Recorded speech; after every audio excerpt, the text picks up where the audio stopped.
বাবাই গেঞ্জি পরেছো? হ্যাঁ শানভি, তুমি কি বাবাইয়ের গেঞ্জিটা পরে বসে আছো? হ্যাঁ মা। ও আচ্ছা আচ্ছা, ভালো লাগছে না? দেখো খুলে দিল। আচ্ছা এটা কি করে খুলতে হয় তুই সেটাও জানিস?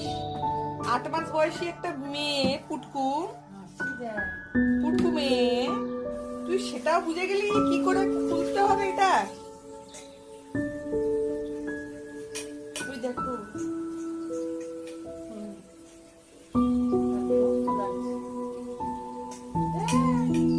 ওই দেখো খুলে দিল ওই দেখো।